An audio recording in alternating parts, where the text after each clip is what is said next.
Hello friends, स्वागत है आप सभी का आपके अपनी YouTube channel AK for study में। तो फ्रेंड्स, आज के इस वीडियो में हम लोग झारखंड बोर्ड के मॉडल पेपर सेट 2 के मैथमेटिक्स का सॉल्यूशन देखेंगे। जी हाँ दोस्तों, क्लास 10th के मैथमेटिक्स सेट 2 का सॉल्यूशन देखेंगे और उसमें से हम लोग सेक्शन ए को देखेंगे। जी हाँ दोस्तों, आज के इस वीडियो में सेक्शन ए को देखेंगे जो कि ऑब्जेक्टिव होगा। तो आज के इस वीडियो में सारा ऑब्जेक्टिव क्वेश्चन का सॉल्यूशन देखेंगे मैथमेटिक्स से।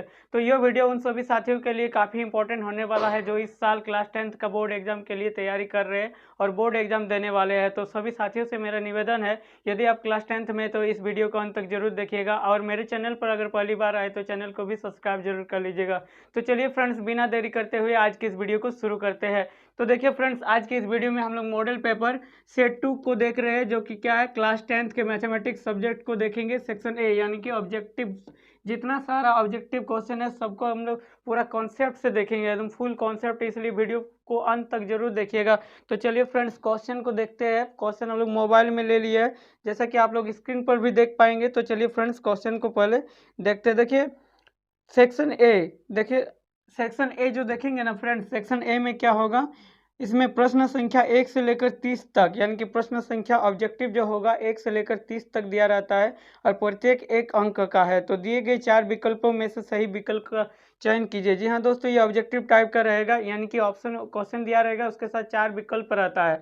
तो 4 विकल्प में से एक विकल्प जो होता है वो सही रहता है, तो उसको हम लोग सोल्व करके बनाएंगे। तो चलिए, 1 नंबर से लेकर टोटल यहाँ पर 30 क्वेश्चन दिया हुआ है, 30 क्वेश्चन को हम लोग सॉल्यूशन करते हैं। तो एक एक करके देखेंगे, पूरा डीपली देखेंगे और अच्छा से एक्सप्लेन करने का कोशिश करेंगे। तो वीडियो को छोड़कर मत जाइएगा, वीडियो को अंत तक जरूर देखिएगा, आप सभी से मेरा यही रिक्वेस्ट है। तो चलिए फ्रेंड्स, 1 नंबर क्वेश्चन देखते हैं। प्रश्न संख्या 1, जैसा कि आप लोग स्क्रीन पर देख पा रहे हो, स्क्रीन पर भी आ चुका होगा। निम्नलिखित में से कौन 140 का अभाज्य गुणनखंड है? जी हाँ दोस्तों, अभाज्य गुणनखंड पर एक क्वेश्चन बनता है और हर एक साल बोर्ड एग्जाम जो क्लास 10th का एग्जाम होता है उसमें अभाज्य गुणनखंड निकालने देता है। तो इसमें क्या है, 144। तो 144, देखिए इसमें क्या है, 140 का 140 का क्या है, अभाज्य गुणनखंड पूछा है फ्रेंड्स, 140। तो देखिए 140 का अभाज्य गुणनखंड पूछा है, तो कैसे निकालेंगे फ्रेंड्स, 140 को इस तरह से लिखेंगे और इसका देखिए एलसीएम निकालते हैं। क्या करेंगे, इसका एलसीएम निकालेंगे। प्रश्न संख्या 1, चलिए यहाँ किसका सॉल्यूशन देख रहे हैं, प्रश्न नंबर 1 का। तो 140, तो इसको देखिए, इसका एलसीएम लेंगे तो 2, देखिए 2 से चलेगा, 2 7 14 और 0, तो फिर 2 से चलेगा, 2 तिया 6, इधर हो जाएगा, इधर 1 चला जाएगा, तो 2 पंचे 10। और इसको फिर देखिए 2 से नहीं जा रहा, 3 से नहीं जा रहा, 4 से नहीं, तो किससे जाएगा, 5 से जाएगा। तो देखिए 5 7 35, इस तरह से हो गया। तो देखिए 1 जो 40 है ना, 140 यानी कि 140 को कैसे हम लोग तोड़ेंगे, देखिए यहाँ 2 2 5 7 इस तरह है ना, इसको सबको मल्टीप्लाई में लिख दीजिए, यानी कि गुना में लिखना है फ्रेंड्स। बहुत ही आसान है और 1 नंबर, इस पर आप लोग एकदम पूरा गांठ बांध लीजिए। इससे जो क्वेश्चन एक जरूर आएगा, यानी कि आपको अभाज्य गुणनखंड निकालने जरूर देगा, इससे ऑब्जेक्टिव आएगा।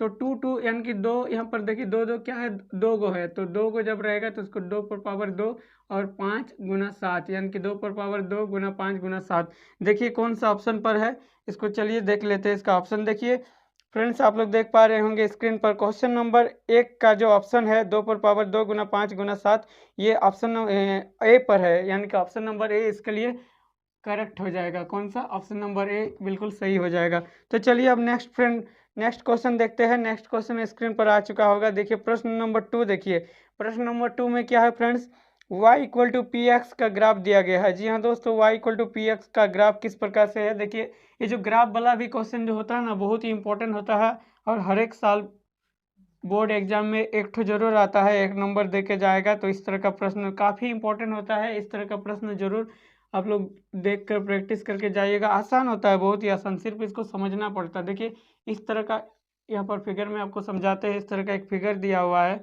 इधर क्या है, वाई एक्सिस, देखिए वाई डैश, ये है एक्स डैश और ये है एक्स, देखिए, और यहाँ से कट किया है, इस तरह से एक ग्राफ बनाया है जो कि क्या है। तो इसमें क्या पूछा है, बहुपद, देखिए y equal to P X, Y equal to P X दिया हुआ है। तो y equal to P X का ग्राफ दिया गया है। बहुपद पी एक्स के लिए शून्यकों की संख्या ज्ञात कीजिए। तो बहुपद पी एक्स, जैसे देखिए फ्रेंड्स, इस पर जो क्वेश्चन आता है ना, पी एक्स के लिए पूछा गया है शून्यकों की संख्या, किसके लिए, पी एक्स के लिए पूछा है। पी एक्स के लिए क्या पूछा है फ्रेंड्स, शून्यकों की संख्या। तो डायरेक्ट इसको हम लोग लिखेंगे, इतना आपको समझाने के लिए लिख रहे हैं, खाली फिगर देख के डायरेक्ट लिख सकते हैं आप लोग। शून्यकों की संख्या जो आकृति दिया हुआ रहता है इसको देख कैसे निकालिएगा शून्य को। किसी भी टाइप का इस तरह का फिगर रह सकता है। तो देखिए जो एक्स एक्सिस है ना, ये वाला देखिए एक्स एक्सिस, तो इधर से काटे या इधर से, कितना बार काटा है, बीच वाला को नहीं लेना है, जो दोनों एक्सिस मिला के जो काटा है इसको नहीं लेना। देखिए यहाँ पर एक बार कट किया है, एक बार यहाँ पर कट किया है, यानी कि 2 बार, तो इसका शून्यकों की संख्या 2 हो जाएगा। तो 2 कौन सा ऑप्शन में है फ्रेंड्स? 2 ऑप्शन देखिए, 2 जो है आपका ऑप्शन में देखिए ऑप्शन नंबर बी पर है। कौन सा option number? Option number B इसके लिए करेक्ट हो जाएगा। कौन सा फ्रेंड्स? Option number B. तो इस तरह से प्रश्न नंबर 2 भी हम लोग का हो गया। तो देखिए इसमें और कुछ कॉन्सेप्ट, अगर इसमें इस तरह का भी फिगर आ सकता है, देखिए कभी कभी ऐसे भी आएगा, तो घबराइएगा नहीं, जितना भी आएगा सेम इसका कॉन्सेप्ट है, सबको गिन लेना है। यहाँ एक बार कटा है, यहाँ एक बार, यहाँ यहाँ यहाँ, तो इसका संयोजकों की संख्या क्या हो जाएगा? 1 2 3 4 5 6 7, तो 7 हो गया इसके लिए।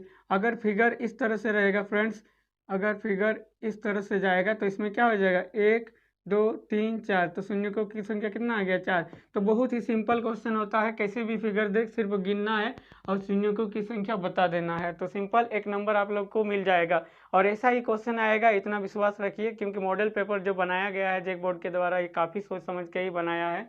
तो चलिए अब नेक्स्ट क्वेश्चन देखते हैं। तो नेक्स्ट क्वेश्चन देखने के लिए इसको मिटाना होगा फ्रेंड्स, इसको मिटा देते हैं। आई होप कि आप सबको ये प्रश्न नंबर 1 और 2 समझ में आ गया है।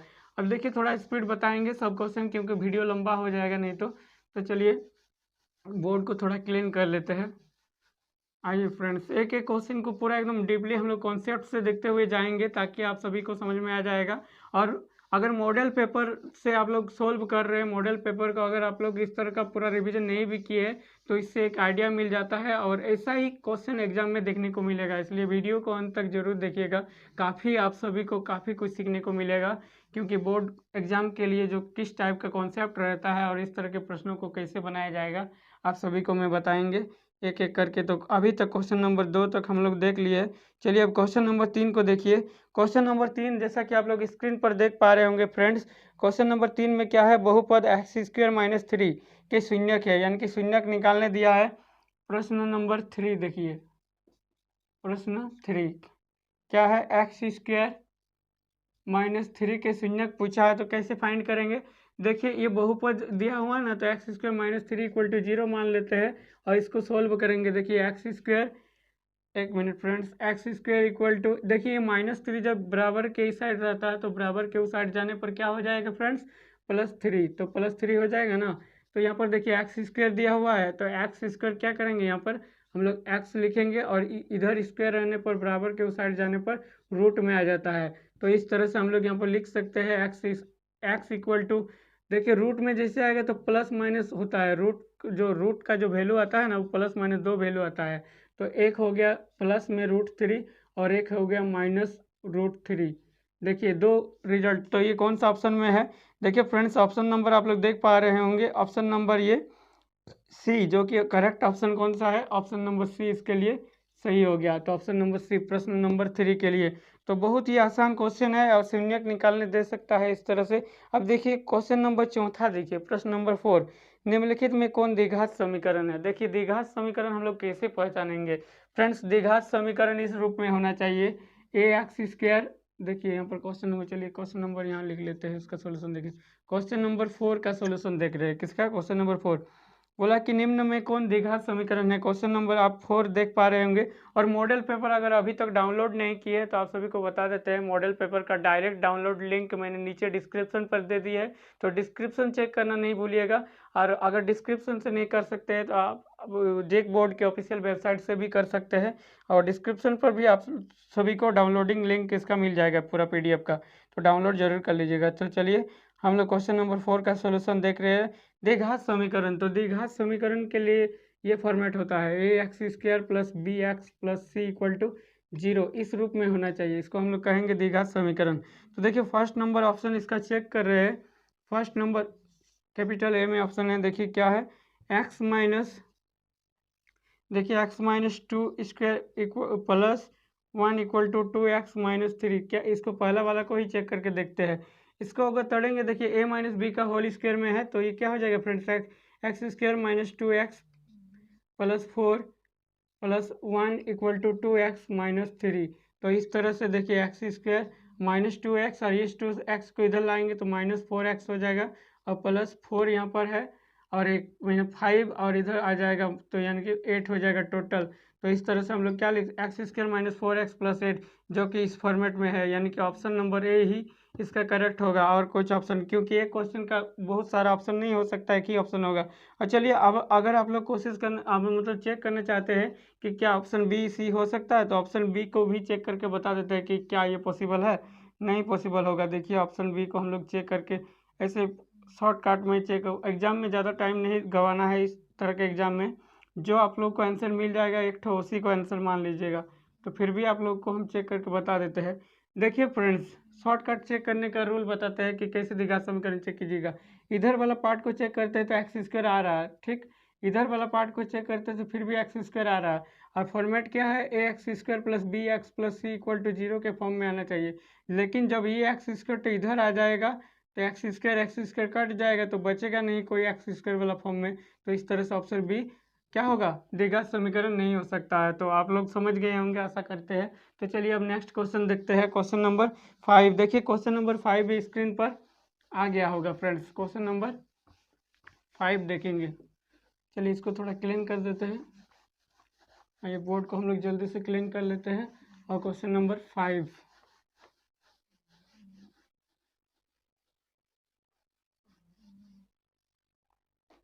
तो चलिए फ्रेंड्स क्वेश्चन नंबर 5 में क्या बोला है, देखिए क्वेश्चन नंबर 5 पढ़ के देखिए।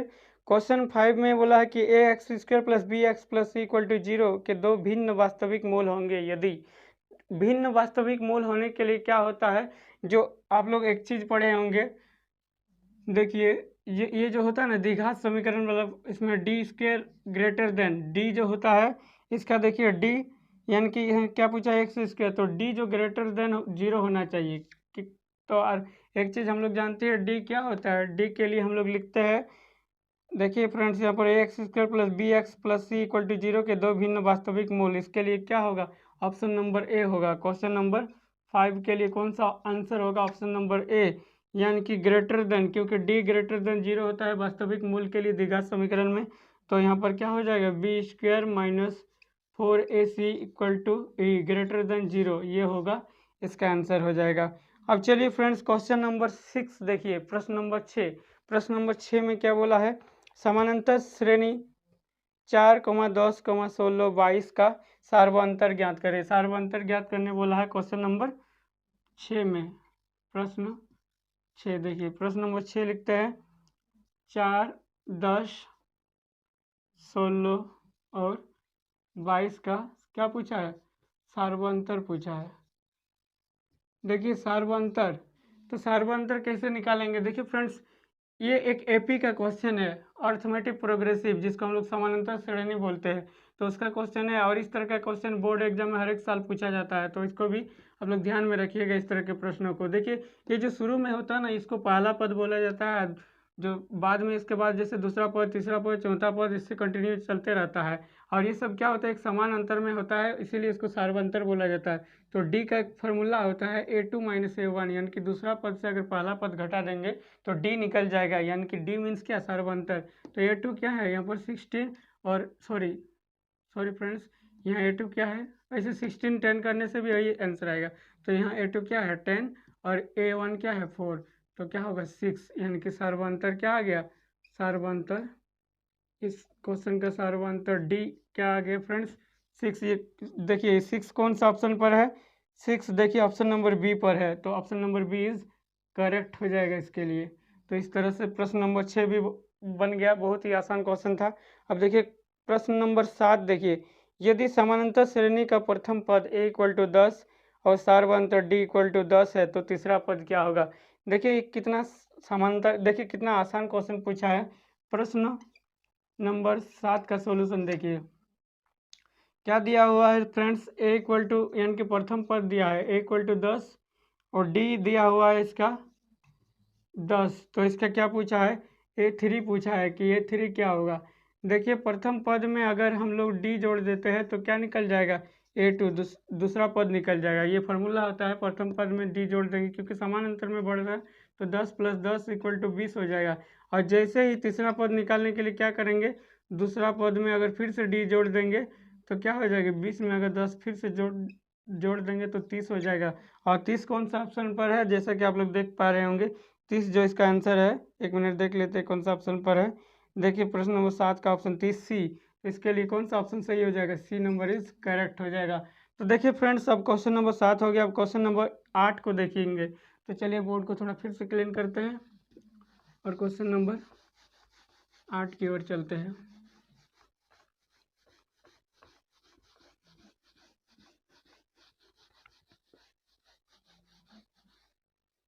एक मिनट फ्रेंड्स, पूरा बोर्ड को ही क्लीन करते हैं।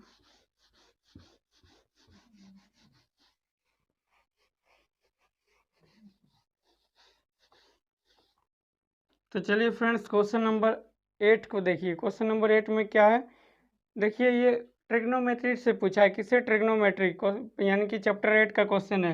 देखिए प्रश्न 8 का सॉल्यूशन देखिए फ्रेंड्स। क्वेश्चन क्या है, आप लोग स्क्रीन पर देख पा रहे होंगे। 1026 डिग्री बाय कॉट क्या है, 64 डिग्री। देखिए ये है।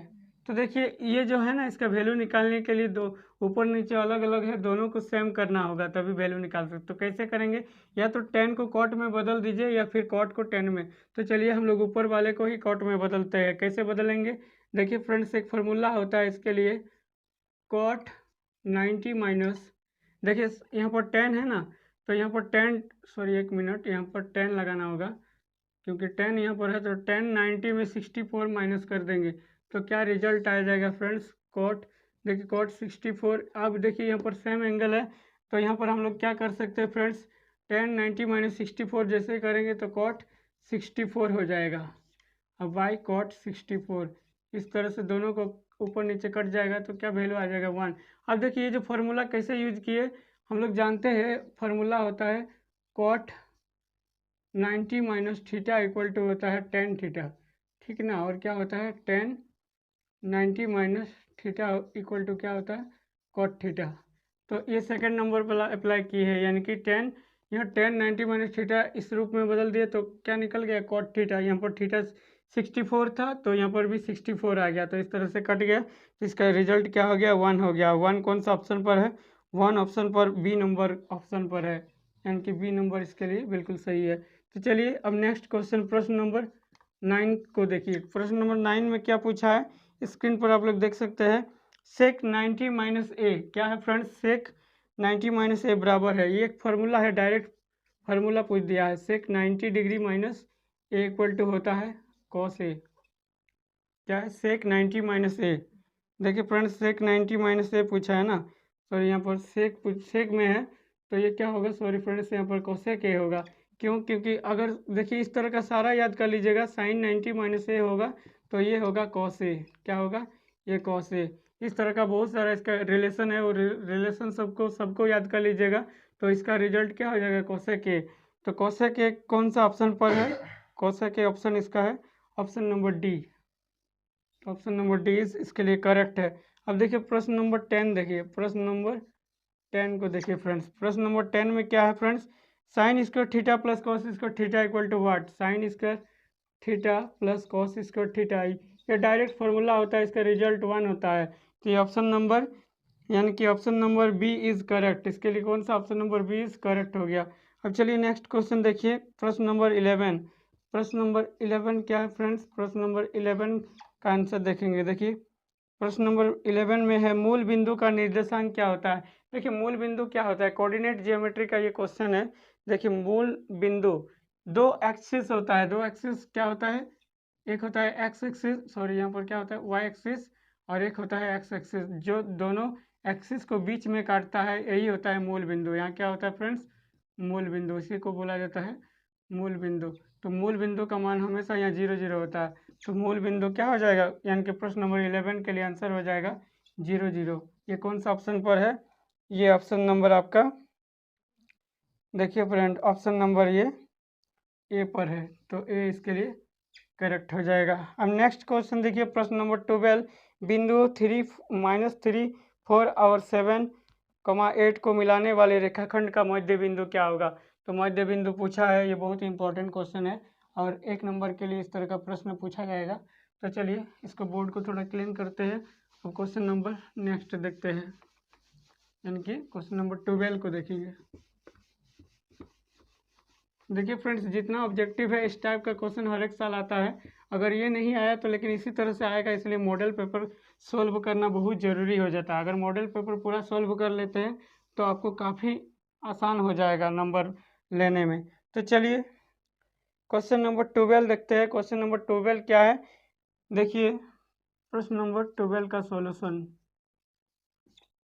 किस प्रकार से करेंगे। देखिए दो बिंदु दिया है, 2 पॉइंट -3 4, उसके बाद और एक पॉइंट दिया हुआ 7 8। तो ये दोनों पॉइंट्स मिलाकर क्या कर रहा है, एक रेखा बन रहा है। तो मान के चलिए यहाँ एक ए पॉइंट है, यहाँ बी पॉइंट बन रहा है, तो बीच में एक पॉइंट लेना पड़ता है। बीच में एक पॉइंट क्या है, मध्य बिंदु कट रहा है, इसको पी मान लेते हैं। तो इसी पी का रिजल्ट पूछा है कि ये पी क्या है, यहाँ पर इसका निर्देशांक पूछा, पॉइंट पूछा है।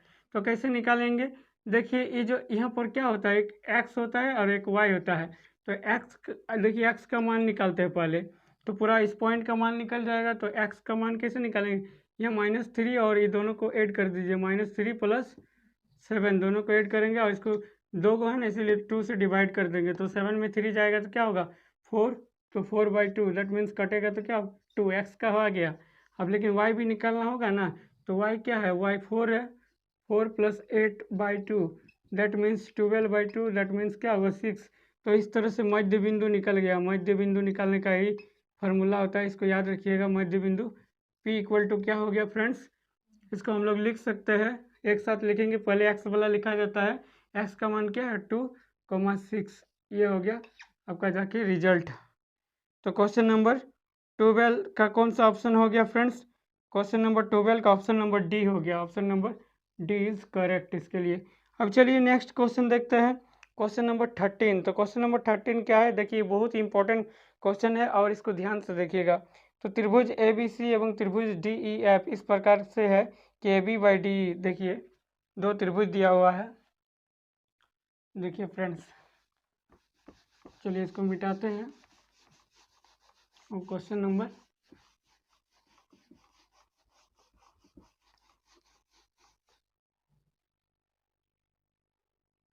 तो देखिए फ्रेंड्स 2 त्रिभुज दिया हुआ है, क्या है A B by D E, B C by, एक मिनट, इसका दिया हुआ है A B by D E = B C by E F = A C by D F. और क्या दिया हुआ है फ्रेंड्स, कोण ए = दिया हुआ है 40 डिग्री, कोण बी = दिया हुआ है 80 डिग्री। तो कोण एफ पूछा है, कोण एफ = वाट होगा। तो देखिए इसको कैसे बनाएंगे, दोनों त्रिभुज इस तरह से दिया है कि दोनों त्रिभुज क्या है, जैसा कि लग रहा है दोनों त्रिभुज समरूप है। तो समरूप है तो कैसे बनाएंगे, तो पहले एक त्रिभुज इस तरह से बना लेंगे हम लोग। देखिए यहाँ पर एक मिनट, क्वेश्चन कहाँ गया, देखिए फ्रेंड्स क्वेश्चन में है कि ए बी सी एक त्रिभुज है। तो चलिए ए बी सी एक त्रिभुज बना लेते हैं, फर्स्ट पहला वाला त्रिभुज। तो ए मान लिए यहाँ है, उसके बाद देखिए ए बी सी एक त्रिभुज है, तो कोण ए जो है 40 डिग्री, कितना है 40। उसके बाद कोण बी, यहाँ पर बी मान लेते हैं, तो कोण बी कितना है 80। देन द मेजर ऑफ कोण एफ, तो यहाँ पर ये सी है ना, तो देखिए ए बी के टाइप का, ए बी जो है ना, तो ए बी के सीधा में ही क्या हो जाएगा, देखिए ए बी के नीचे क्या है डी, तो ए बी के नीचे इधर ही क्या आ जाएगा, यहाँ डी और यहाँ ई, डी ई हो गया। अब देखिए ए सी, तो ए सी के नीचे क्या है डी एफ, तो यहाँ पर क्या होगा, यहाँ एफ होगा जरूर। उसके बाद ये, तो देखिए दोनों सेम त्रिभुज बन गया। अब देखिए यहाँ 40 है तो यहाँ कितना होगा 40, और यहाँ 80 है तो यहाँ भी 80 होगा, बट यहाँ कितना होगा, तो पहले ये निकालना होगा। तो ये कैसे निकालेंगे, तो देखिए ये दोनों को ऐड कर दीजिए, कोण ए प्लस कोण बी प्लस कोण सी = 180 होता है। त्रिभुज के नियम से जानते हैं, त्रिभुज के तीनों कोणों का योग 180 डिग्री होता है। तो कोण ए = 40 प्लस कोण बी = 80, कोण सी = क्या हो गया 180। तो इस तरह से कोण सी = निकालेंगे तो 180 माइनस 120, तो इस तरह से निकल जाएगा कोण सी = 60 डिग्री। तो ये भी तो 60 डिग्री होगा, दैट मीन्स कोण एफ = क्या होगा फ्रेंड्स 60 डिग्री, इसका आंसर हो गया। तो चलिए कौन कौन ऐप क्या हो गया 60 डिग्री। तो कौन ऐप कौन सा ऑप्शन पर है 60 डिग्री, ऑप्शन नंबर सी। तो ऑप्शन नंबर सी इसके लिए करेक्ट हो गया। अब चलिए नेक्स्ट क्वेश्चन देखेंगे। नेक्स्ट क्वेश्चन देखते हैं फ्रेंड्स।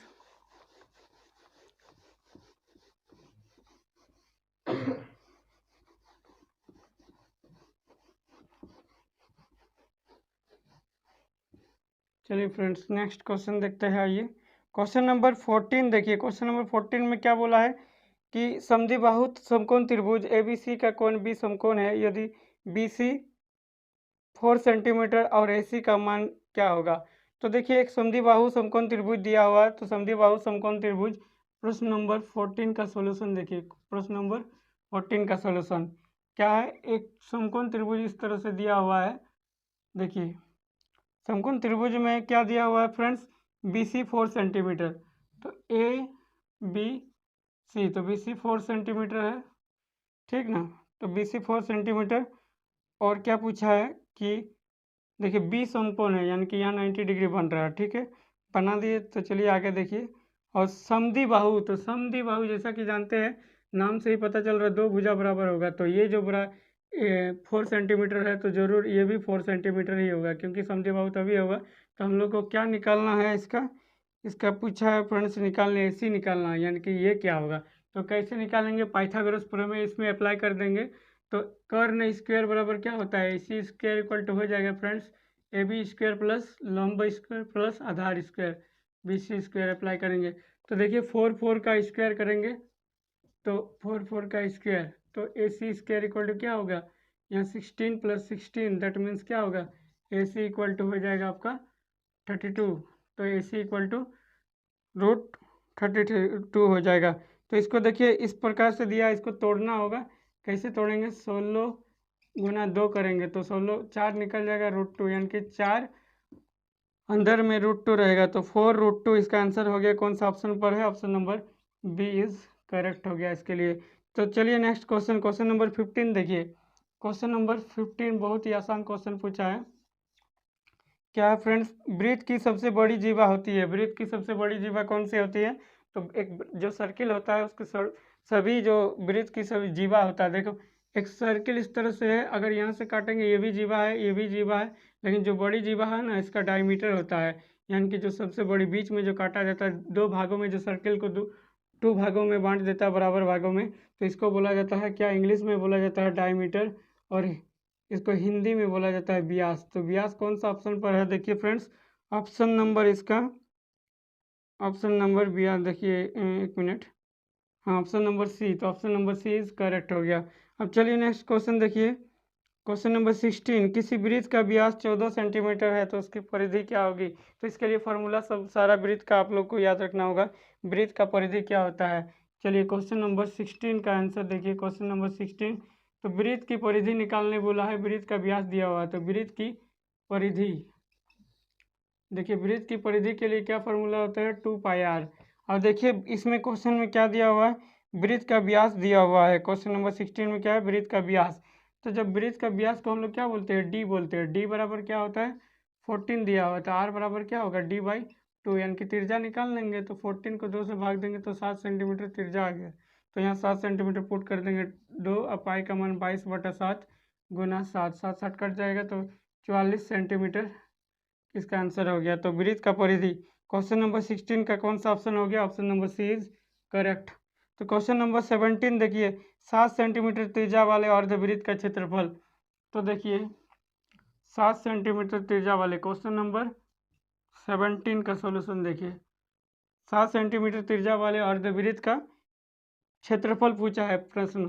तो क्षेत्रफल पूछा है ना क्वेश्चन में, तो क्षेत्र अर्धवृत्त, तो पूरा वृत्त अगर रहता तो क्या करते, वृत्त का देखिए पूरा वृत्त का क्षेत्रफल का फॉर्मूला हम लोग जानते हैं क्या होता है फ्रेंड्स, πr²। तो अर्धवृत्त के लिए क्या हो जाएगा, अर्धवृत्त का क्षेत्रफल के लिए फॉर्मूला हो जाएगा πr²/2 हो जाएगा। इसको आधा कर देंगे तो इसका 7 सेंटीमीटर इसका मान दिया हुआ है।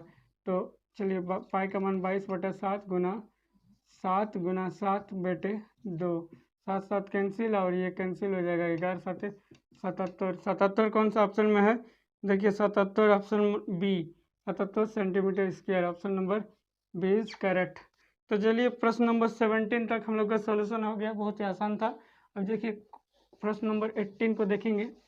तो आइए नेक्स्ट क्वेश्चन की ओर देखते हैं। देखिए जितना सारा ये क्वेश्चन है ना काफ़ी इंपॉर्टेंट है फ्रेंड्स, और इस तरह का प्रश्न हर एक साल बोर्ड एग्जाम में पूछा जाता है। तो इस तरह के प्रश्नों को जरूर प्रैक्टिस करके रखिएगा, और इस तरह का प्रश्न काफ़ी इंपॉर्टेंट होता है, तो बोर्ड एग्जाम में ज़रूर आएगा, इसलिए अच्छा से प्रैक्टिस कीजिएगा। तो चलिए नेक्स्ट क्वेश्चन देखते हैं। प्रश्न नंबर 18। देखिए 18 क्या है, यदि 7 सेंटीमीटर त्रिज्या वाले, स्क्रीन पर आप लोग देख पा रहे होंगे, यदि 7 सेंटीमीटर त्रिज्या वाले वृत्त के लघु वृत्तखंड का क्षेत्रफल 14 सेंटीमीटर हो तो दीर्घ वृत्तखंड का क्षेत्रफल क्या होगा। तो देखिए किस टाइप का क्वेश्चन है, इसको बनाएंगे कैसे। प्रश्न नंबर 18 का सॉल्यूशन देखिए, एक सर्कल है इस तरह से, ठीक है, एक वृत्त। तो इस वृत्त में एक क्या दिया हुआ है, देखिए एक लघु वृत्तखंड का दिया हुआ है। इसको मान के चलिए एक लघु वृत्तखंड एक वृत्त का ही टुकड़ा है, इसका क्षेत्रफल दिया हुआ है 14 सेंटीमीटर, क्या है 14 सेंटीमीटर स्क्वायर, ठीक है। तो उसके बाद दीर्घ वृत्तखंड, तो दीर्घ वृत्तखंड को हम लोग ये मान लिए, तो कैसे निकालेंगे।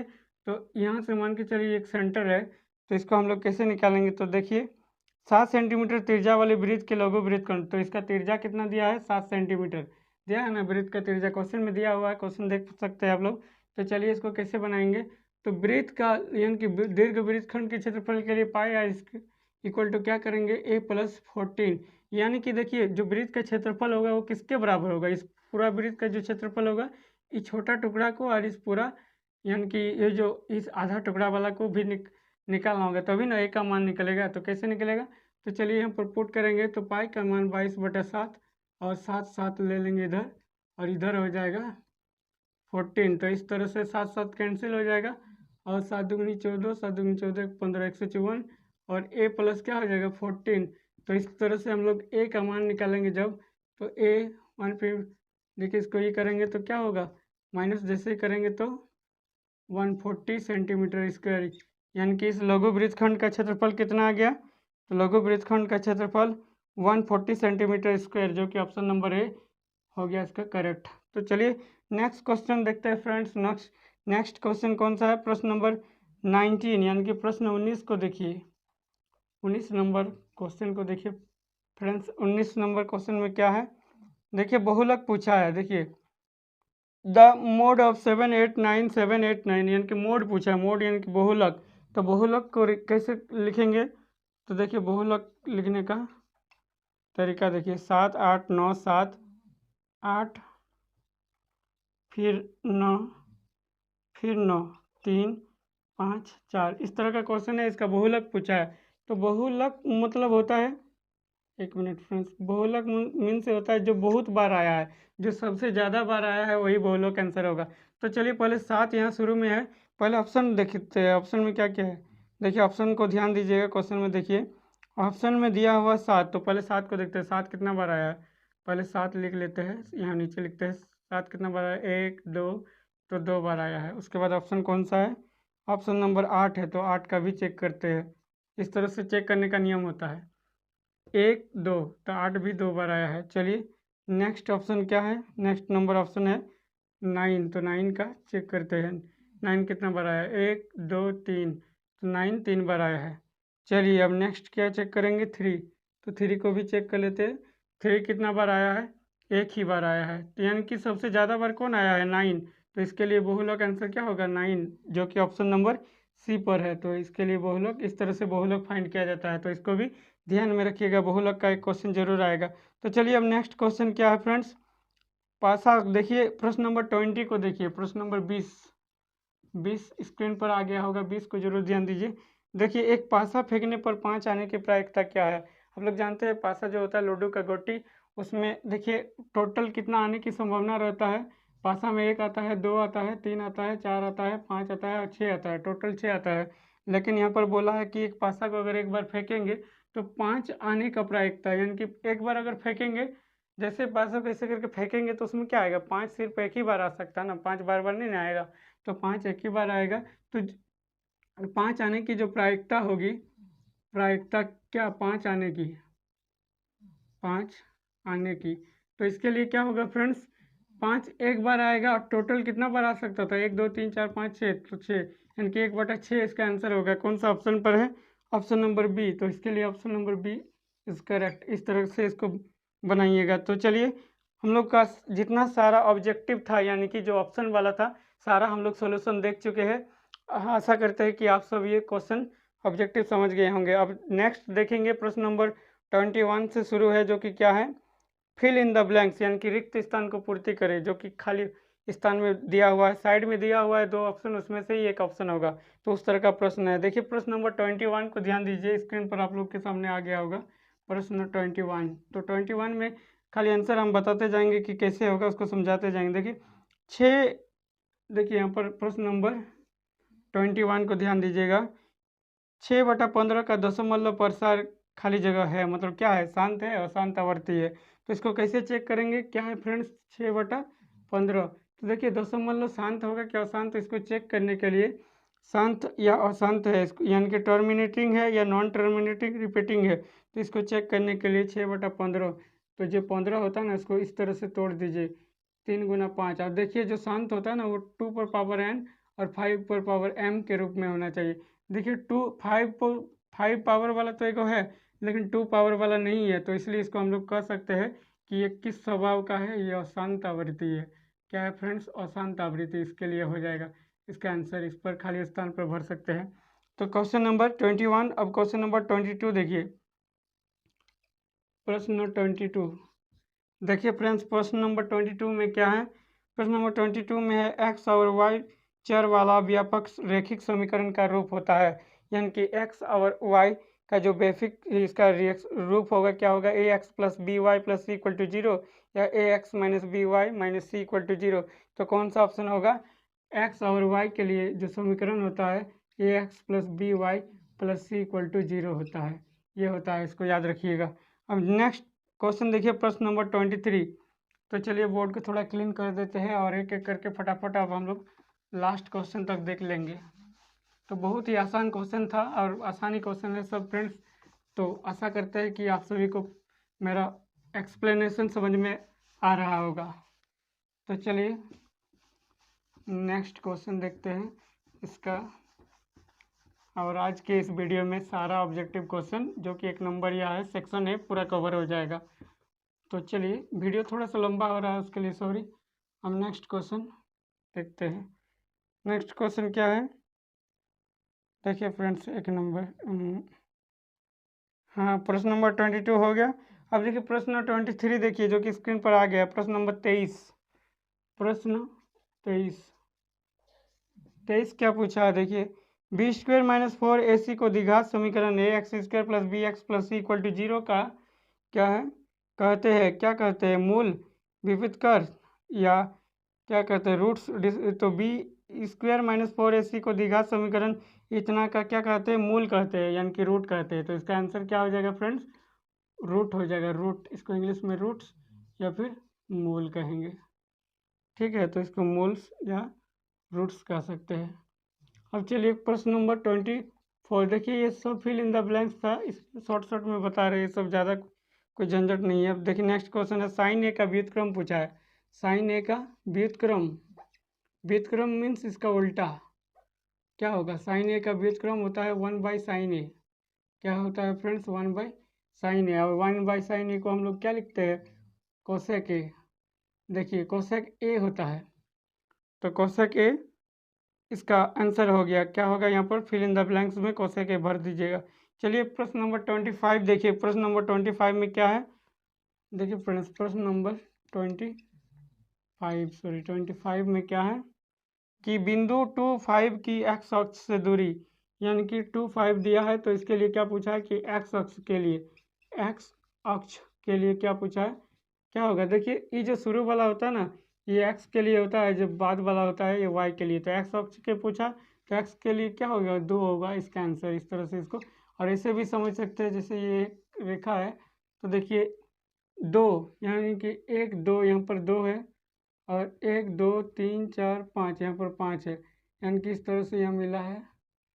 तो देखिए इस तरह से इसको समझा देते हैं, 2 5 यानी कि एक्स एक्सिस से ये जो पॉइंट है कितना दूरी है इसका, 2 सेंटीमीटर, 2। इस तरह से इसको समझ सकते हैं। तो ऐसा क्वेश्चन जरूर एक ठो पूछेगा एग्जाम में, तो ध्यान रखिएगा। क्वेश्चन नंबर 25 हो गया। अब देखिए क्वेश्चन नंबर 26 में क्या है फ्रेंड्स, सभी वर्ग होते हैं, क्या होते हैं, समरूप होते हैं, सर्ववर्ग सम, तो सभी वर्ग समरूप होते हैं। इसको हो जाएगा फ्रेंड्स, ये जो समरूप सर्ववर्ग ये सब सारा याद कर लीजिएगा, ये इंपॉर्टेंट है। अब देखिए प्रश्न नंबर 27 में क्या है, एक वृत्त की स्पर्श रेखाएं हो सकती है। देखिए इसको, एक वृत्त की कितनी स्पर्श रेखाएं हो सकती है, तो अनंत होगी, क्या होगी फ्रेंड्स। और ये एक वृत्त है, स्पर्श रेखा कहता है कि वृत्त के, देखिए यहाँ वृत्त के चारों तरफ बहुत सारा पॉइंट होगा, क्या बहुत सारा पॉइंट होगा, तो यहाँ से भी होगा स्पर्श, जहाँ जहाँ टच करेगा बाहर से आके वो सब क्या होगा, सारा स्पर्श रेखा होगा। तो एक वृत्त की क्या होती है, अनंत स्पर्श रेखाएं होती है, अनंत। तो अनंत डाल दीजिएगा, यानी कि इसका देखिए अनंत स्पर्श रेखाएं होती है, इनफिनाइटी। प्रश्न नंबर 28 को देखिए, 28 प्रश्न 28 क्या है फ्रेंड्स, प्रश्न नंबर 28 में 8 सेंटीमीटर त्रिज्या वाले वृत्त का क्षेत्रफल क्या होता है। देखिए डायरेक्ट फार्मूला पूछ दिया है, 8 सेंटीमीटर वाले त्रिज्या वाले वृत्त का क्षेत्रफल क्या होता है, पाई आर स्क्वायर सेंटीमीटर स्क्वायर। देखिए क्या सेंटीमीटर में दिया हुआ है, तो सेंटीमीटर स्क्वायर इसका फॉर्मूला हो जाएगा। अब नेक्स्ट क्वेश्चन देखिए, प्रश्न नंबर 29, यदि 3, 4, 5, 17, 17 एक्स का माध्य क्या होगा। देखिए इस बार मीन वैल्यू पूछ दिया है माध्य निकालने के लिए। मीन वैल्यू तो किसका पूछा है, 3, 4, 5, 17, एक्स का माध्य दे दिया है। माध्य कितना है फ्रेंड्स, 6। तो एक्स का वैल्यू पूछा है। कितना सिंपल क्वेश्चन है, इस तरह का क्वेश्चन माध्य निकालने के लिए दे सकता है। देखिए माध्य होता क्या है, जितना सारा संख्या रहता है उसको जोड़ते हैं और जितना सारा संख्या उसे डिवाइड कर देते हैं, बस उसी से माध्य निकलता है। तो माध्य कैसे, देखिए 3, 4, तो 3 + 4 + 5 + 17 जोड़ेंगे सबको, प्लस एक्स एगो है बेटे, कितना संख्या 1, 2, 3, 4, 5, तो 5 लिखेंगे। इसका माध्य कितना था, 6, तो इधर 6 लिख देंगे। देखिए सबको ऐड करेंगे, 4, 3, 7 और 5 12, 12, 17। देखिए 12 और 17 को ऐड करते हैं तो 29 आ गया। कितना है, 29। तो 29 + एक्स इधर लिखेंगे और इधर 30, तो एक्स बराबर क्या होगा, 30 - 29, डेट मीन्स क्या होगा, एक्स का मान 1 हो गया। तो कौन सा ऑप्शन में है, एक्स का। देखिए इसका ऑप्शन देख सकते हैं आप लोग, 1 मिनट देखिए फ्रेंड्स, प्रश्न नंबर 29 का देखिए ऑप्शन नंबर, देखिए इसमें क्या पूछा है, का माध्य 6 हो तो एक्स का 1 और 2 दोनों में से कौन सा होगा, तो 1 1 आ गया ना, तो 1 भर दीजिएगा। तो चलिए नेक्स्ट क्वेश्चन और कुछ है, हाँ और एक लास्ट क्वेश्चन है, प्रश्न नंबर 30 को देखिए। प्रश्न नंबर जो कि लास्ट क्वेश्चन है आज के इस ऑब्जेक्टिव सेक्शन का, यानी कि सेक्शन ए का, प्रश्न नंबर 30। ये क्या है फ्रेंड्स, स्क्रीन पर देख पा रहे होंगे, यदि ई एक निश्चित घटना हो तो इसकी प्रायिकता पी ई क्या होगी। निश्चित घटना जब भी रहेगा दुनिया में, कितना भी निश्चित घटना होगा अगर वो होने का रहेगा तो उसका वैल्यू हमेशा 1 होती है। इसको याद रखना है, कितना होता है, 1 होता है। तो यहाँ क्या आ जाएगा, यहाँ 1 होगा, 0 नहीं हो सकता। निश्चित घटना का वैल्यू, निश्चित घटना का प्रायिकता क्या होता है, 1 होता है। तो बस फ्रेंड्स आज के इस वीडियो में हम लोग जेक बोर्ड के क्लास 10th के मैथमेटिक्स के सेट 2 का ऑब्जेक्टिव क्वेश्चन सारा सॉल्यूशन कर लिए है। तो आशा करते हैं कि आप सभी को ये वीडियो पसंद आया होगा। अगर वीडियो पसंद आया है तो कृपया इस वीडियो को अपने दोस्तों के साथ भी शेयर कीजिएगा, तो वीडियो को एक लाइक कर दीजिएगा। और तो मेरे चैनल को अभी तक सब्सक्राइब नहीं किए तो कृपया चैनल को जरूर सब्सक्राइब कर लीजिएगा, क्योंकि आप सभी का सब्सक्राइब मुझे अत्यंत आवश्यकता है। तो चलिए फ्रेंड्स, फिर मिलते हैं अगले वीडियो में। और अगले वीडियो में इसमें जितना सारा लॉन्ग क्वेश्चन है इसका, यानी कि मॉडल पेपर मैथमेटिक्स का जितना सारा मॉडल पेपर और आने वाला है, सभी का सॉल्यूशन आपको मेरे चैनल के द्वारा देखने को मिल जाएगा।